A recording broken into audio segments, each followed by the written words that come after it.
You're Yeah. the gang is back. The gang is back. Yay.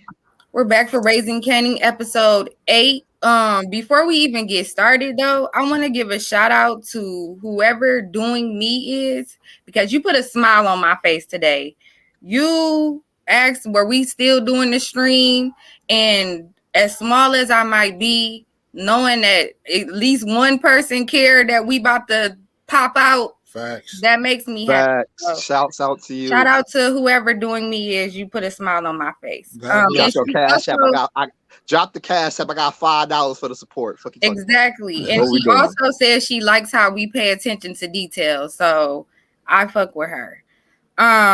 Before we even get into it though, make sure you like, share, and subscribe. Follow the gang. I'm gonna need y'all to like give me a detailed list of like y'all, stuff so I can start putting it in the description. Okay. You know what I'm saying? So instead of people hearing it, they can just go to the description, whatever. We'll get to it. What is That that works. noise? That's clever background. Yes. Yeah. All right, so we're gonna jump right into it.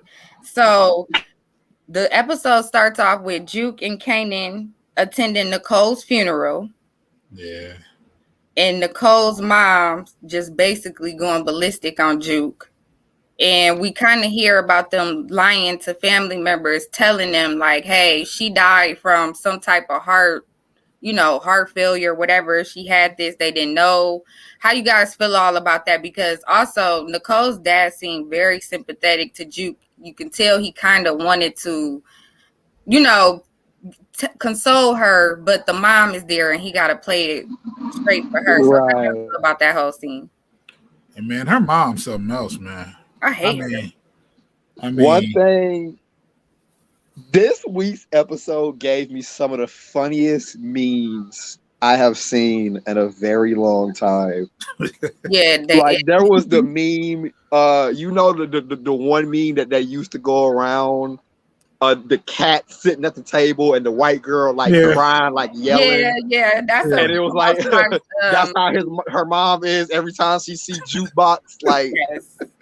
This episode gave me some amazing memes, but it's off that scene. That's just a theme that's gonna continue to frustrate me because she keeps doing it, and I'm just waiting on jukebox to knock her the fuck out. that's not gonna happen. Yeah, that's not gonna happen. I want her to get knocked out, a slap to something. I want the dad to just cuss her out. Like, you know what? I fucking hate you. Like, I'm leaving your ass. Nicole gone, I'm gone. I'm out this bitch. I ain't gonna lie. Hopefully, we've seen the last of her parents, of her mom, man, because she just. I highly doubt that. Yeah, but, man, we can do without it though. Yeah, I highly doubt that. And then from there, we get into the action. One thing I can say, it was so much stuff going on in like every scene in this episode that it was dope. Like the people that saying Raising Kanan is slow, you couldn't possibly think it was slow after this particular episode. It had to get there though. That's true. You can't just start off like. Guns blazing, 5 people get killed. I like the pace of it. I do. I enjoy the pace of it. Me too. Okay, so we got Julia basically like, okay, I'm about to start some shit today, and spills the coffee on Gabriel, and then runs out to the garage, and our girl Rock standing there. Yeah. Rock was so gangster, she ain't even say no words, like give him no type of dialogue when he came out. It was just straight pow pow.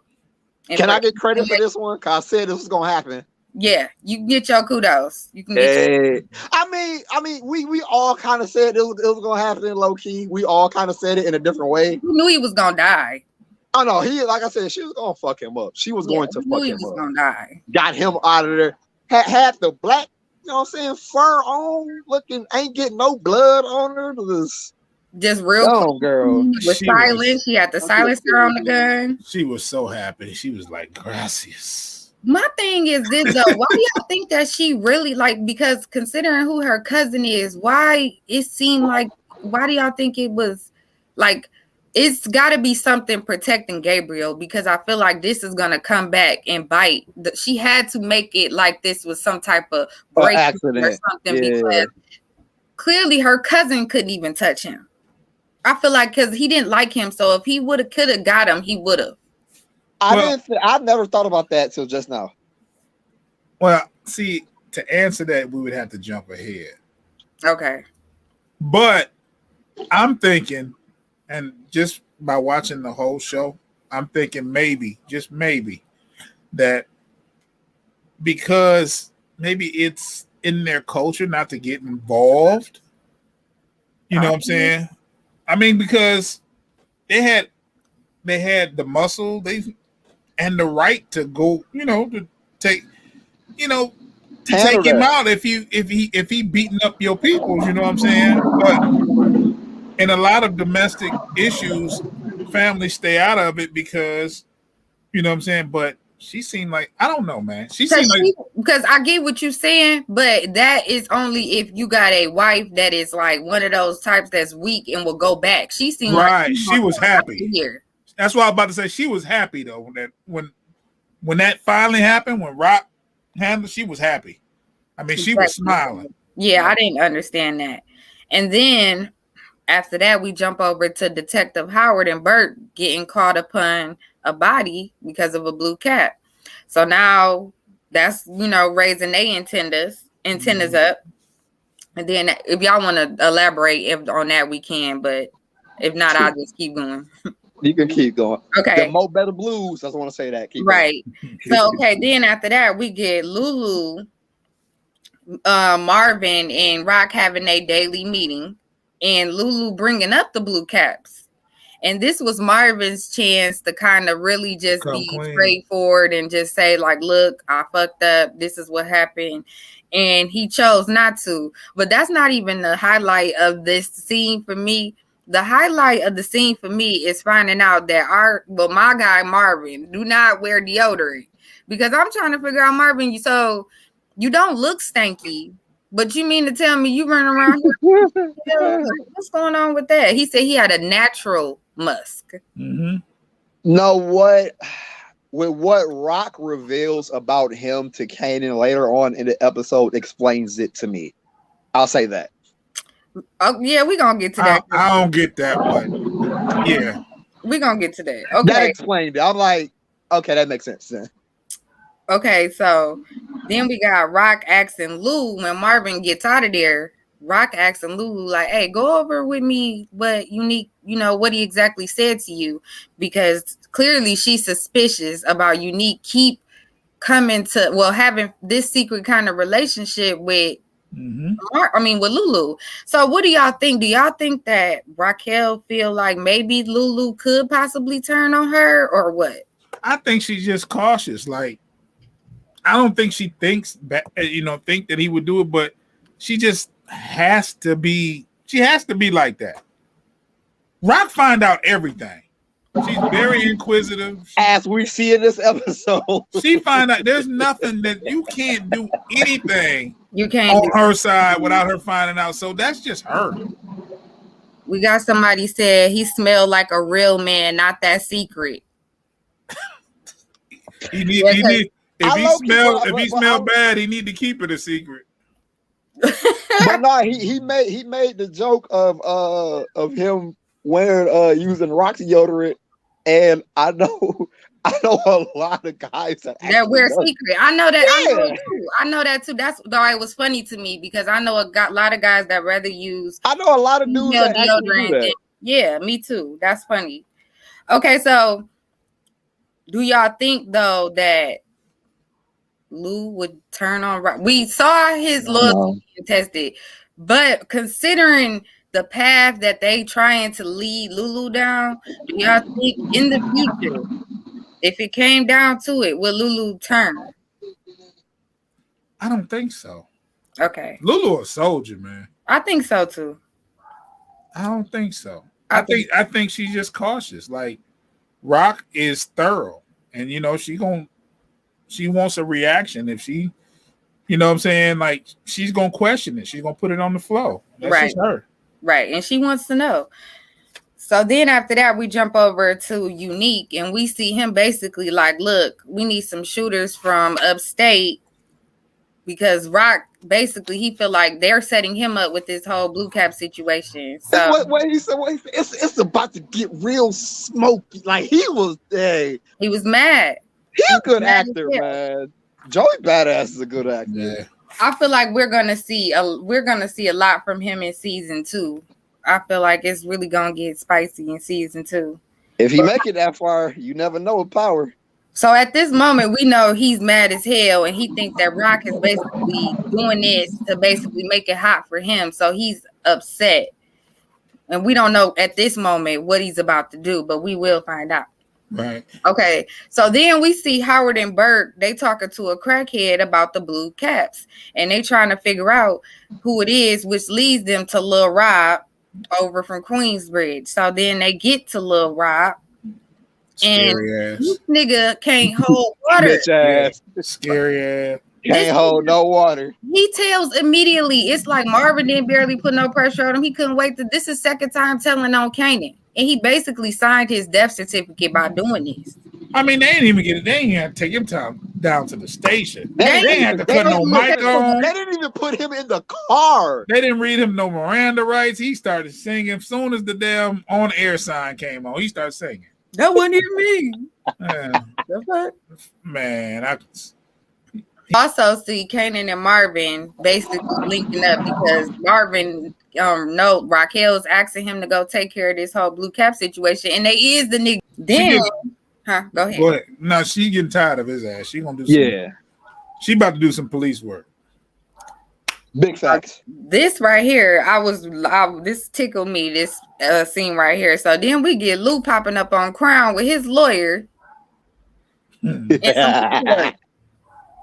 Which I didn't see this coming. I thought Crown was gonna keep playing a few games with Lulu, and Lulu was gonna have to dig in his ass. But Lulu was actually smarter than I give him credit for. Wait, but he came with his lawyer and his gun. So either way, he was walking out of there with his signature. He said, what he say? He had to know. He like, listen, one way or the other, something of yours about to be on this contract. Exactly.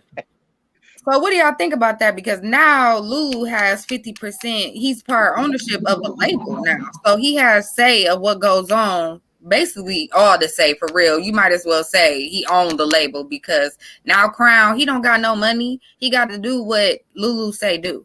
Yeah. And I think he really just did that for Jukebox, because as we see after that, he don't have any interest in anybody else on that label. And we'll get to that because I wrote that down like as a little mental note. I wrote that down. So then after that, I got one more thing.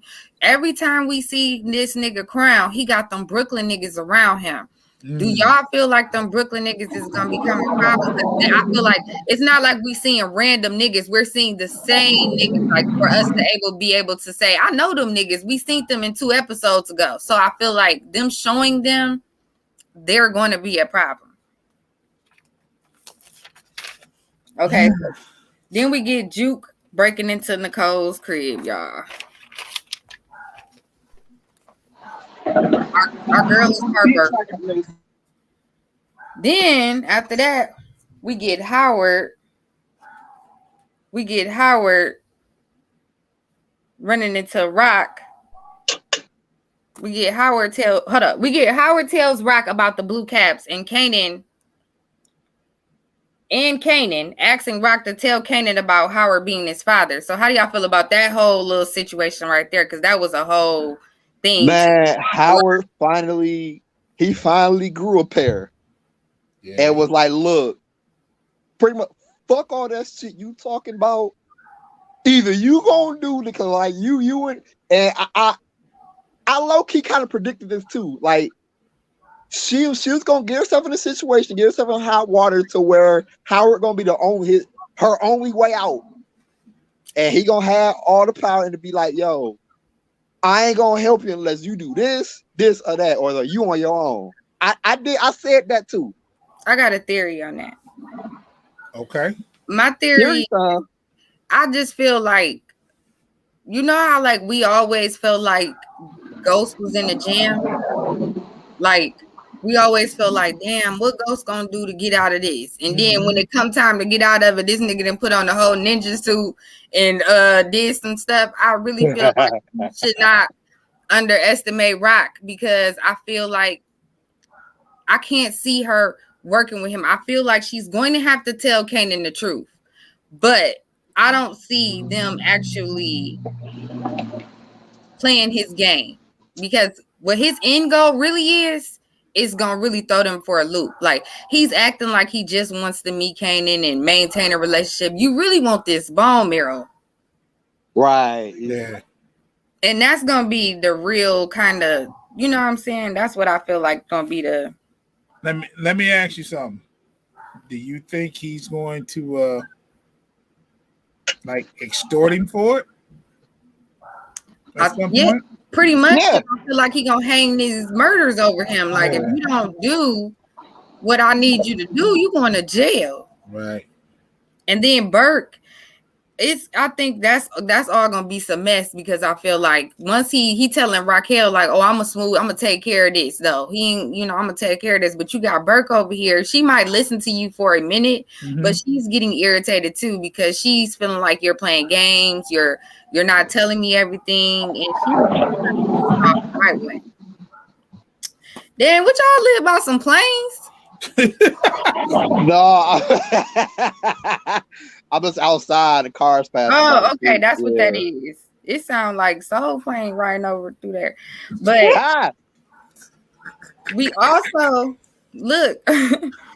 we also learned some shit that tripped me out. We heard about DEFCON being gay, which that really took me for a loop, because I wouldn't have expected that. I wouldn't have expected that. No, hold up. My bad. Let me back up. Before we got to DEFCON being gay, Raquel says, well, when your old undercover ass was trying to hump on me when I was only 16. And he like, well, shit, DEFCON was 17. Like there's a big gap. Oh, that was great. You're 17. Yeah. My bad.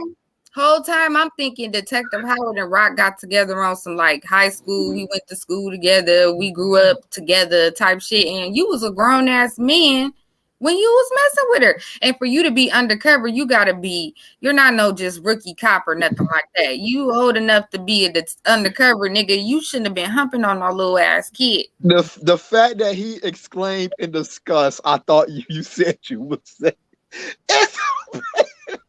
I mean, they could have wrote it in as 18 or something. God, they could have. I mean, shit. The writers, man. The writers could have. I thought you was still illegal. Like, writers could have wrote 18 instead of 17. 17 made it look so lame. Like, listen, clearly he's R. Kelly's cousin. Yeah.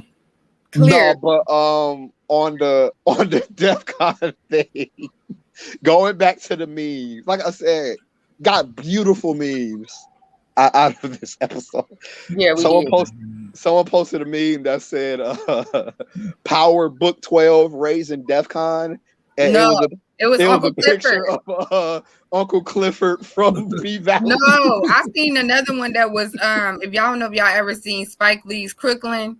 But it's the boys on the older brother on there with the glasses and the bug teeth. They said Raising Kanan, 18 Raising Scrap.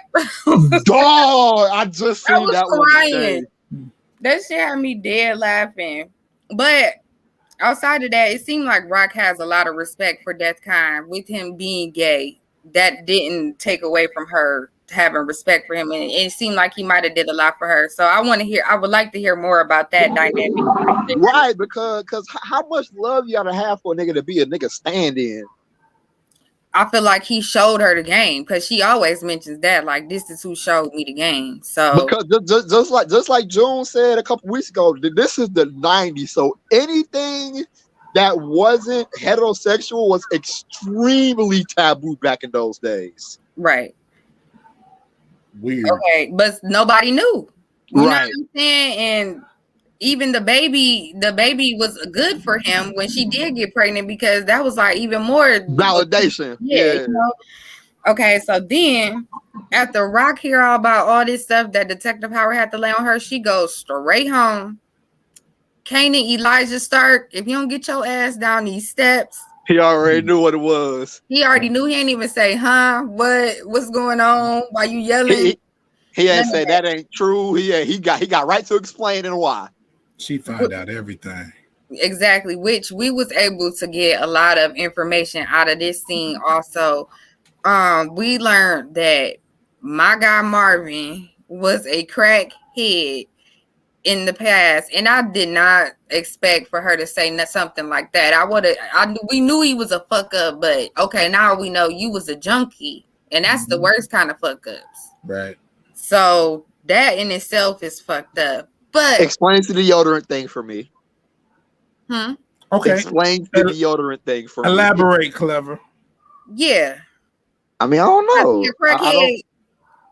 Y'all be seeing y'all trying to do my nigga Marvin because now y'all know how he smoked crack back in the day. Now everything he do about to be that crackhead shit. I don't know too many crackheads with proper hygiene. I mean, he's not a crackhead no more though. I can see if no it was more. And he not dirty. He might. That's what I'm saying. If you look at his some of the habits, like not wearing deodorant.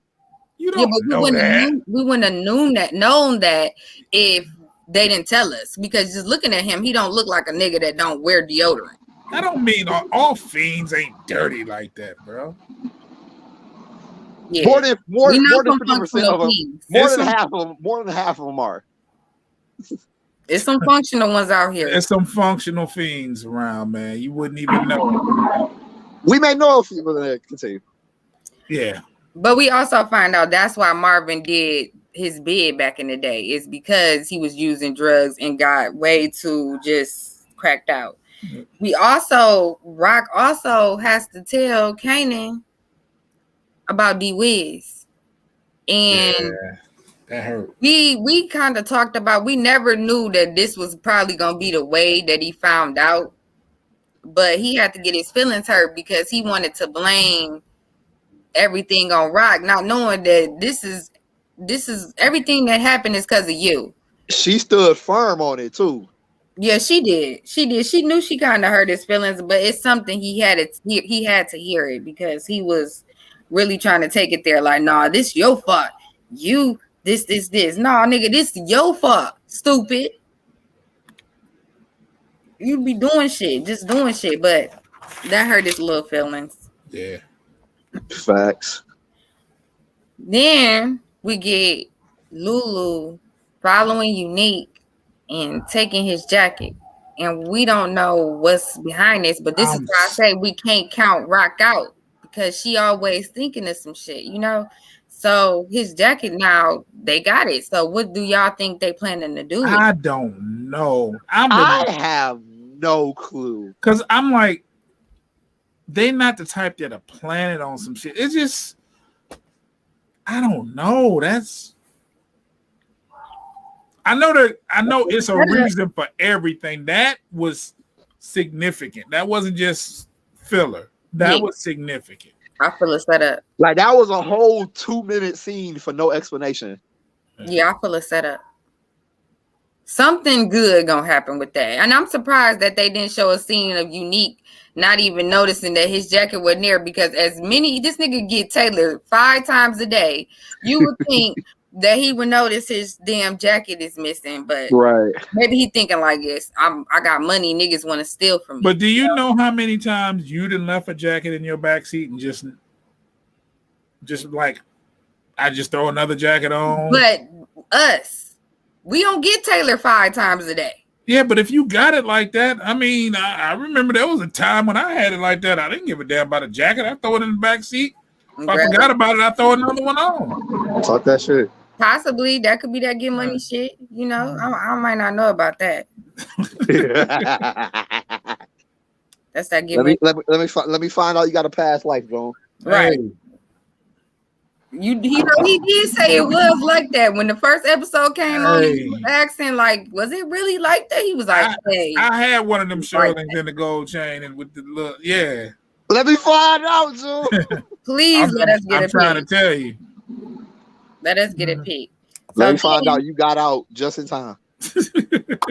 Exactly. So then we get Rock pulling up on Marvin. She pulls up on Marvin. You know, he thinking shit sweet, thinking stuff normal. Then next thing you know, she takes the 2x4. Another meme. Man. Another meme.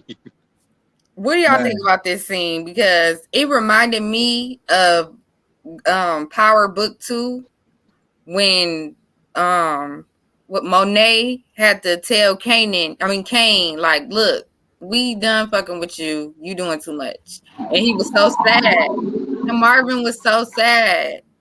I could do better. Man, I got mad. I'm like, who the fuck this bitch thinks she is? She hit him with a damn 2x4, then kick him out. No, I'd have beat her ass. She had to kick me out. Fuck that. You ain't gonna do both. What I didn't like was, it was one thing to say on the business tip, I ain't fucking with you. But it was, I don't want to talk to you ever again. I don't want to see you ever again. I don't want to do nothing with you. And I was like, damn. I'd have punched Rock on the way out the door. Fuck it. I'm already out. They had the meme that said Rock was like, and they had photoshopped a bad picture of them from the one scene from Jim Carrey's Cat in the Hat when he had the bat. Dog, so many funny. At least she ain't hit him in the head though. I could tell it hurt her though to tell him like, I'm not fucking with you no more. She'd have hit me with that damn 2x4. I'd have punched her on the way out the door. You didn't hit me. See, that's how I knew he was a crackhead, because he low key ate it like it was nothing. He ate it like it wasn't shit. He did eat it. He like, man, what you doing? He's like, what the fuck? He was startled. He wasn't even in pain. He did eat it. I'd have been reaching for something. She found a hammer when she. I'd have tried my luck. I'd have found something. I'd have hit that motherfucker back. He knew he was wrong. I'd have been wrong. But whoa. I'd have been wrong twice. Before we even continue, there's 2 episodes yet, and they still haven't even discovered that body yet. They're not going to. They don't be in there like that though, because they still fix. The only nigga that's in there is Marvin, and he probably immune to it. He probably making up lies to the workers and shit, telling them that that's probably them passing. You know what I'm saying?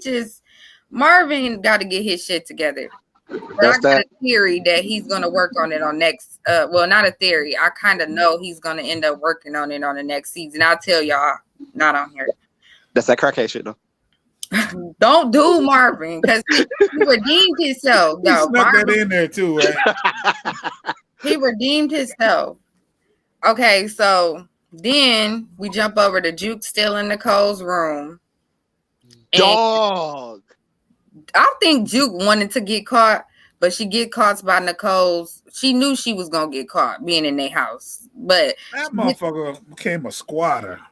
She just went up in there, broke in the house, and just sat there. I'm like, get the fuck on. Listen, Juke is really going through it. Like, she took this hard. The actor is doing a good job, but when she was watching the tape and she just started busting out crying, that broke my heart, man. Yeah, it was so sad. But then it was like, get the tape and leave, Juke. Get the right. What are you? He missed that. She missed that crackhead. And no, that's the real crackhead. That's the real crackhead. Yeah, I ain't gonna talk about Marvin, not bring her up. Yeah, she the real crackhead. She had a pipe.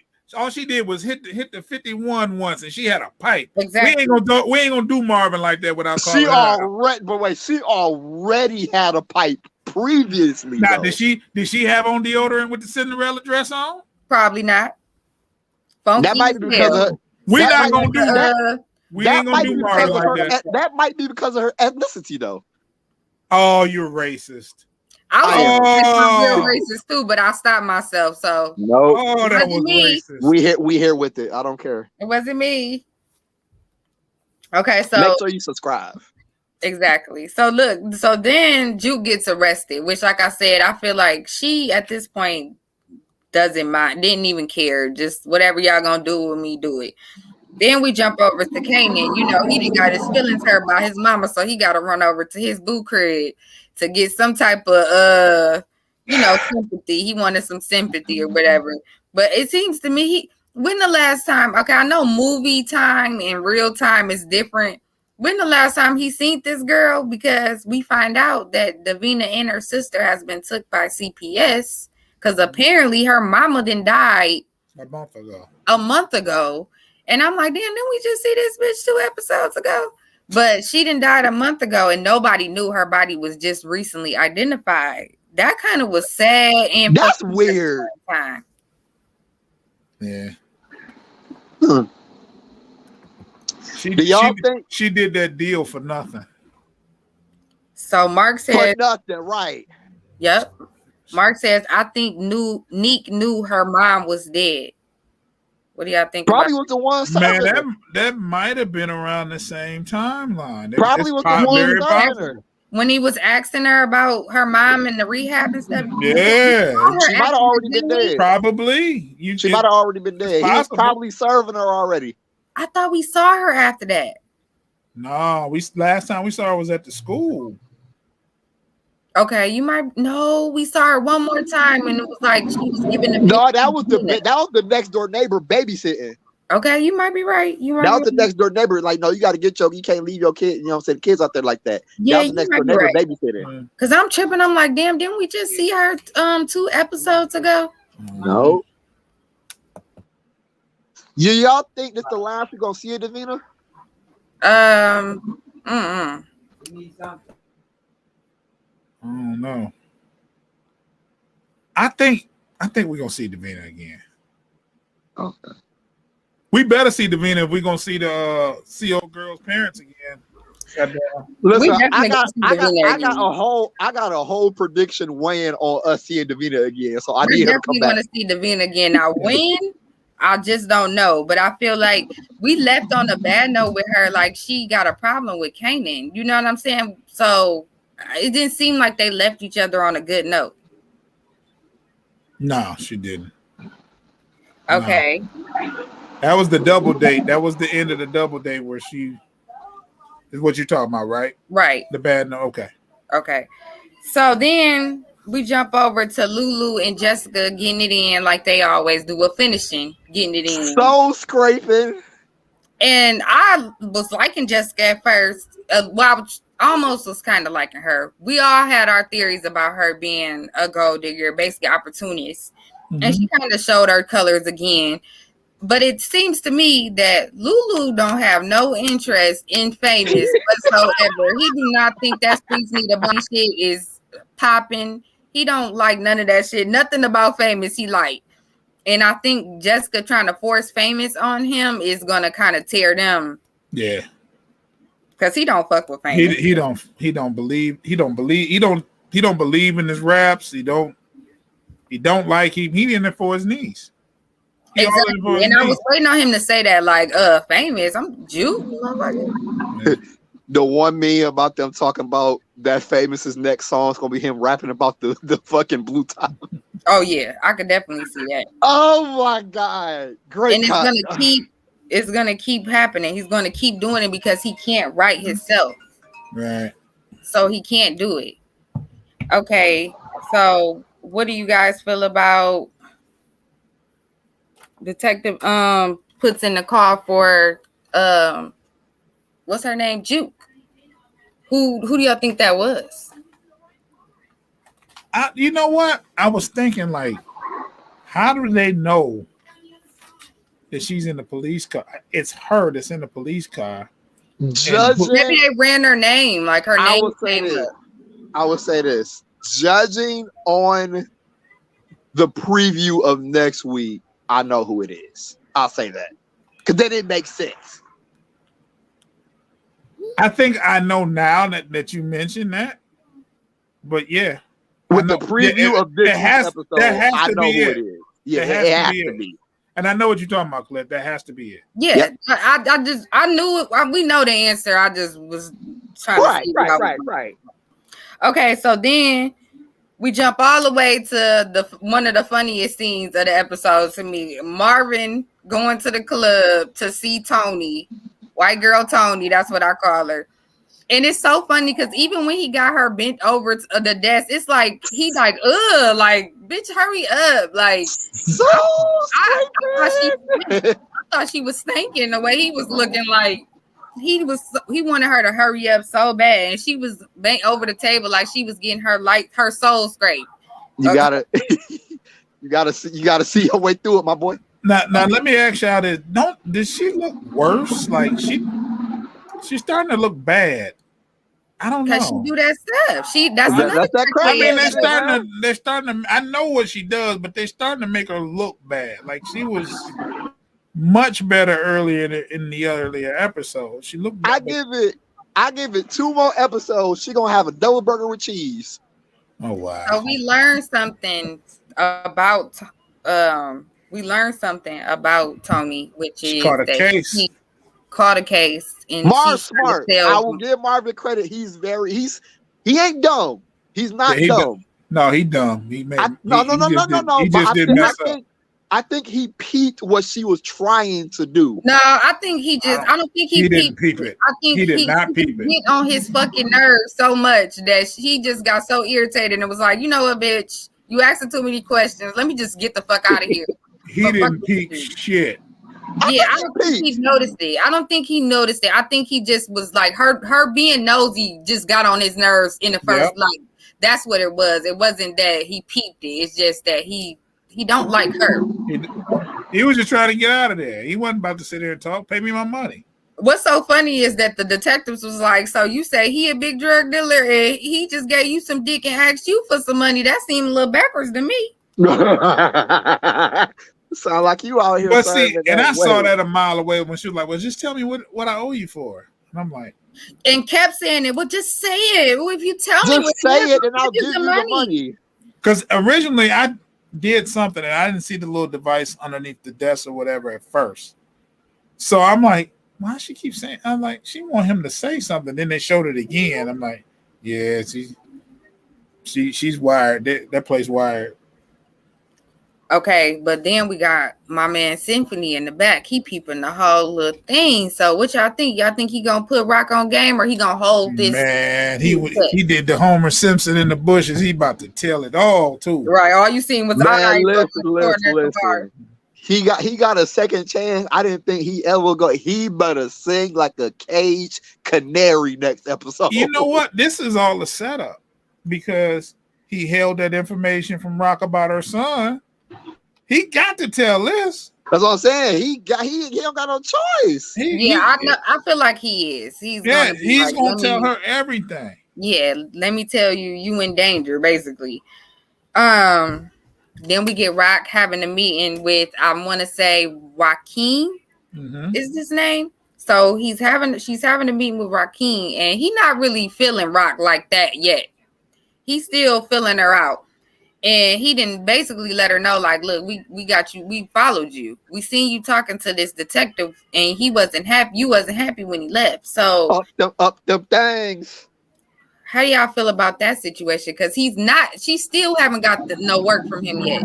But she handled that like a G. She didn't sweat. How I felt, I see where Lulu gets his like stone cold demeanor from.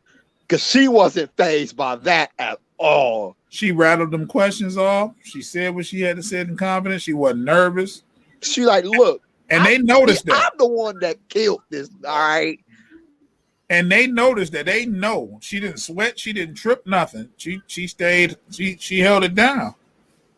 Yeah, she definitely held it down. And she let her know, like, I'm the one that killed Gabriel. So if you're going to do it. But just know, I put in that work. Yeah, so why would I be talking to a detective and killing people all in the same day? Like, everybody got a detective on their payroll. Show me one drug dealer that don't. So she did hold that down. And she basically was like, okay, so when he told her that, like, what he needed for this to kind of be complete, and she was like, well, consider it, it'll be done then. The way she said it made me feel like she was going to take care of Detective Howard. Like, that's like she was going to take care of that. Like, I got you. I'm gonna take care of that. So I feel like she got some up her sleeve when it comes down to him. She got a plan. I could see the ghost in her. I'm telling y'all. So then we get shoot over to Juke and Kanan sitting on the stoop, and Juke tells Kanan how Nicole passed away. And I really feel like it really made Kanan feel worse than he was already feeling fucked up about getting D Wiz killed. And now you got to find out that you also the reason why Nicole got killed. Yeah. I think this was a extremely significant scene. I'm gonna tell you why. How it ended of just the shot of just them sitting there and just no words. How like the music kind of crescendoed.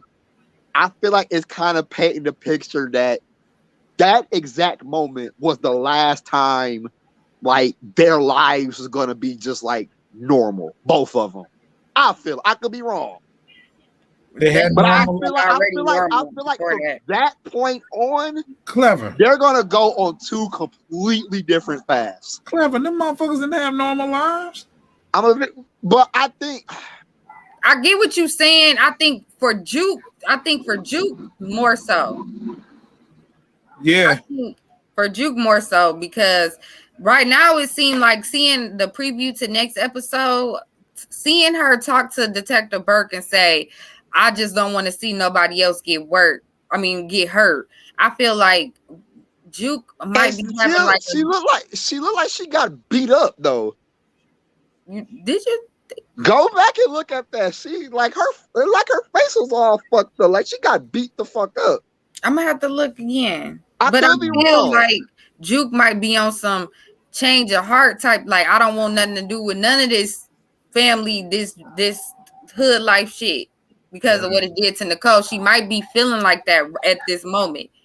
I hope she don't do nothing crazy like we see in the next episode of her talking to Bert. Hopefully, Bert might be her inspiration to become a cop as an adult. Because I'm telling y'all, I said that also. No, yeah, you did, but I'm taking into account of Kanan when he killed her. He said, "Stupid bitch, always stupid bitch." So shot the fuck out of her too. Yeah, so I hold on to that because that means you be talking too much for Kanan. He don't be liking all that talking you be doing. So then we get Rock, we get Lulu over at the crib. He got his Hennessy. He about to turn on the Isley Brothers. He chilling. Rock call. Rock like, bat up, nigga. It goes straight to the voicemail. Lulu like, shit, I'm off tonight. Sit back, chill.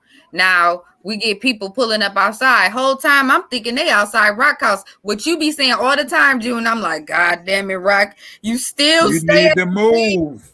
So I'm thinking that they're outside of Rock house and they outside Lulu shit. So I'm like, fuck, this shit serious. At first impulse, I'm thinking they pulling up at Rock house, but I'm like, nah, he in there chilling. They at his house. They at his shit. Exactly, because Rock out and she driving. So this turning into some shit because they got cocktails and all. It's a hit squad basically outside. Mm-hmm. They lit his shit. The light in that shit up, and it's so fucked up because Lulu's so unbeknownst to what's going on outside that he don't even have a chance to even react for real, but to just drop down on the ground and try to get away from these bullets. Then they start throwing the cocktails in that bitch. Yeah. All right. So this is where shit get rid. This is where it pick up for me because y'all want to be calling my guy crackheads and shit. But he came through in the clutch like we've been talking and saying that he would. He comes through because Rock told him to get whatever the rest of the work he had, drop it off to Lulu. So that was what he was on his way to do. But he come just in time. And he, basically stop it. If he didn't pull up, Lulu would have been dead in that house. Goes in, grabs Lulu, and does some of the worst acting I have seen. Listen to me. Listen power history. Somebody help me. Dog, that was so hard to watch. But I'm glad that he in that fight and got his brother out of there because Rock, you can't. That's that. But that's that crackhead strength though. Why white girl Tony and Nicole ain't got it? Because they white.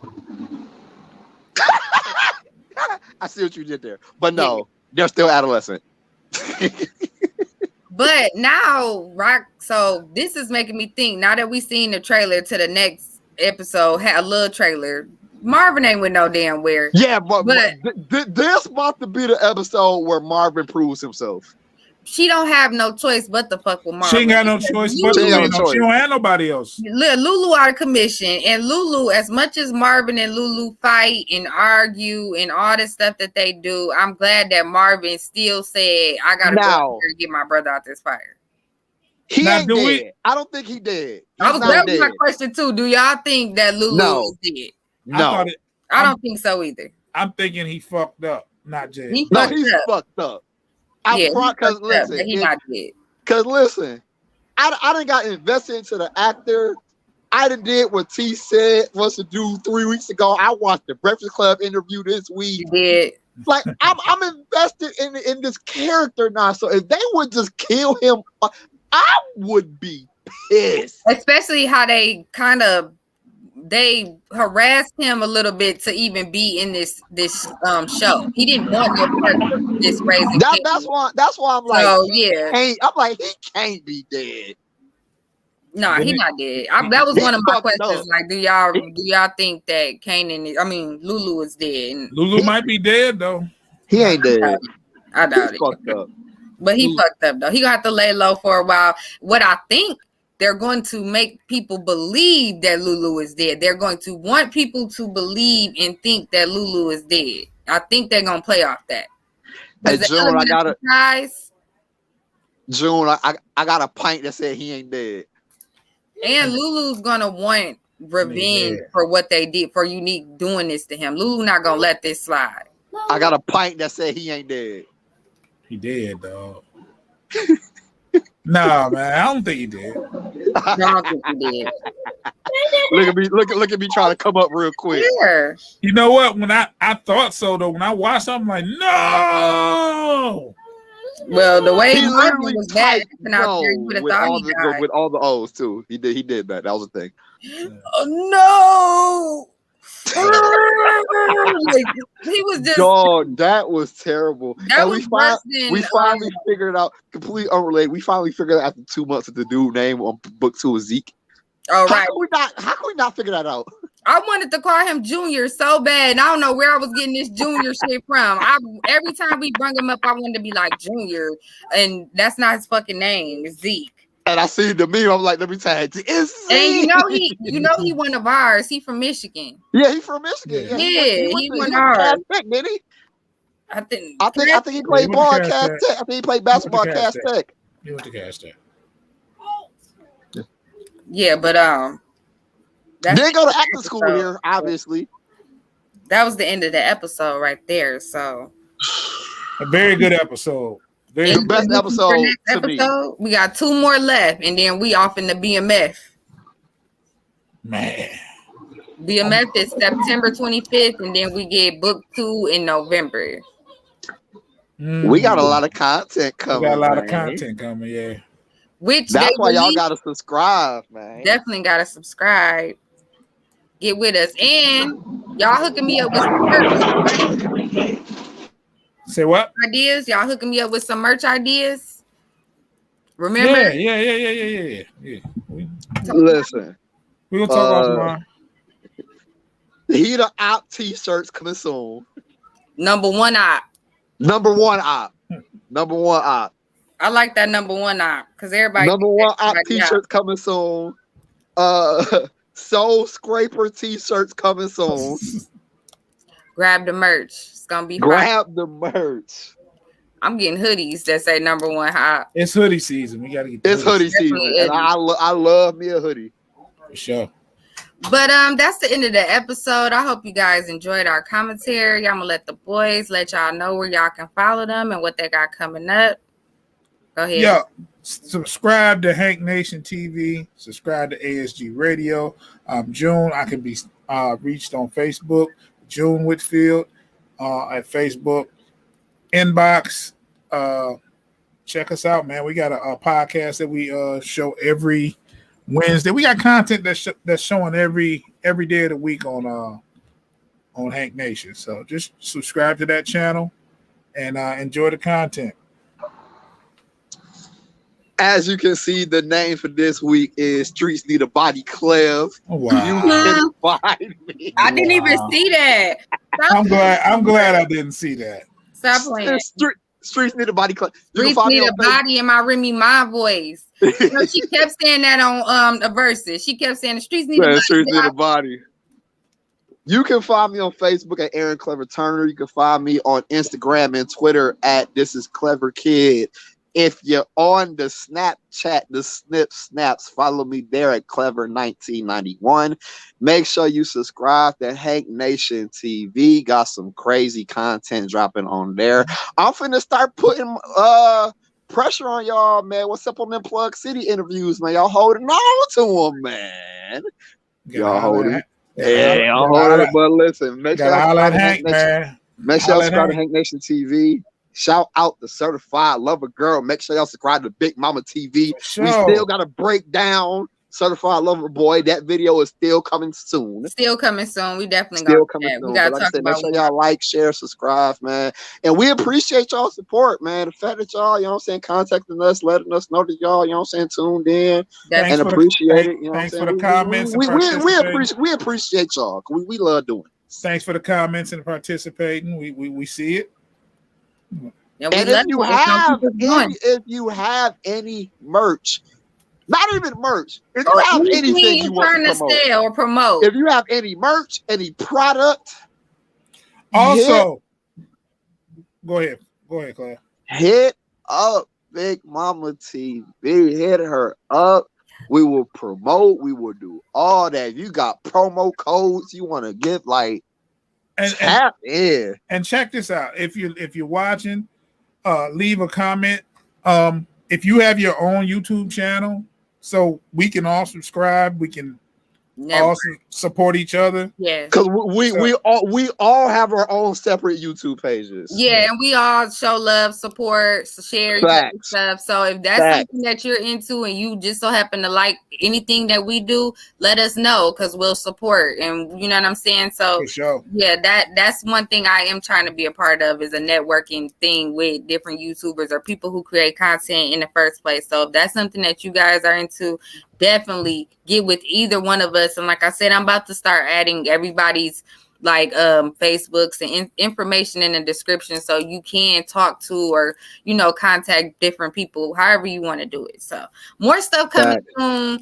Like we just getting started, more ideas. Make sure you like, share, and subscribe. Make sure you go follow these guys and just thank you. We out.